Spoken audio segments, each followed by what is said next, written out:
বিসমিল্লাহ, আসসালামু আলাইকুম। আজকে বানাইছিলাম হালিম। আর এভাবে হালিম রান্না করে খাইলে কিন্তু অনেক মজা লাগে। এই যে আমি 1 প্যাকেট রাঁধুনি হালিম মিক্সড নিয়েছিলাম। প্রথমে আমি এটা গরম পানি দিয়ে ভিজাই নেব। আমি আগে গরম পানি করে রাখছিলাম, তাই গরম পানির মধ্যে দিয়ে দিতেছি ডালটা। অল্প অল্প করে লাইরা লাইরা দিতে হইব ডালটা, নাইলে একসাথে চাকা হয়ে যাইব, মিক্সড হইব না। আমি অল্প অল্প করে গরম পানি দিয়ে যে এখানে ভিজাই রাখা দিছি, আধা ঘন্টা লেগে আমি ভিজাই রাখা দিব। তো বাটিতে নিয়ে ঢাকনা দিয়ে ঢাকিয়া দিছি। তো একটা কড়াই বসাই দিছি, তার মধ্যে দিছি পেঁয়াজ। আসলে হালিম রান্না কিন্তু সহজ একদম, আর খাইতেও মজা। এনে আছে আদা রসুন বাটা। পেঁয়াজটি একটু ভাজা ভাজা করে তারপর আমি আদা রসুন বাটা দিয়ে দিছি। তারপরে সামান্য হলুদের গুঁড়া দিছি, মরিচের গুঁড়া, তারপরে দেয়া দিছি ধনিয়ার গুঁড়া। যেভাবে আমরা মুরগির মাংস রান্না করি এভাবে আগে মাংসটা আমি কষাইলাম। তো মাংসটা কষানো হয়ে গেছে, তার মধ্যে আমি তেজপাতা দিয়ে দিছি,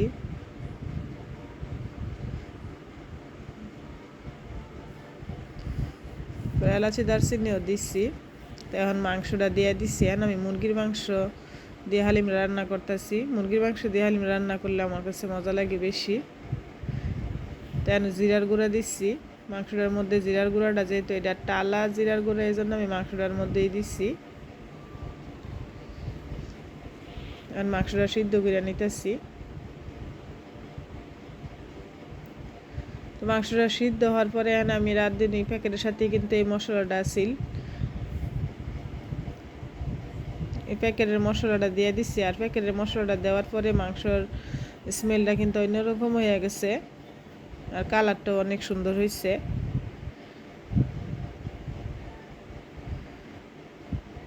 এখন আবার পানি দিয়ে দিচ্ছি সিদ্ধ করার লেগিয়া। পরিমাণ মতো লবণ দিচ্ছি। তো এই যে আমার মাংসটা কিন্তু সিদ্ধ হয়ে গেছে। এখন আমি যে ভিজাই রাখছিলাম ডালটা, ওইটা দেওয়া দিতেছি। এখন ভালো করে আবার মিক্সড করে নিতেছি।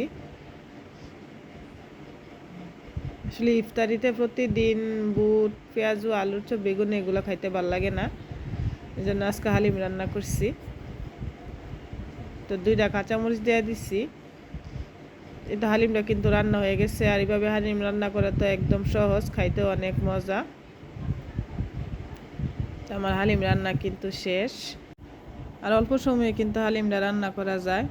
তো এই যে আমি নামাইয়ে নিছি হালিম, বেরেস্তা দিয়ে দিছি, শসা, টমেটো। তো ছোট্ট একটা ব্লগ আপনাদের সাথে শেয়ার করলাম। ভালো লাগলে লাইক, কমেন্ট, শেয়ার করতে কিন্তু ভুললেন না। সবাই ভালো থাকেন, সবাই আমার আব্বা আম্মার জন্য দোয়া করেন, আর আমার ভিডিওতে বেশি বেশি লাইক দিন। আল্লাহ হাফেজ।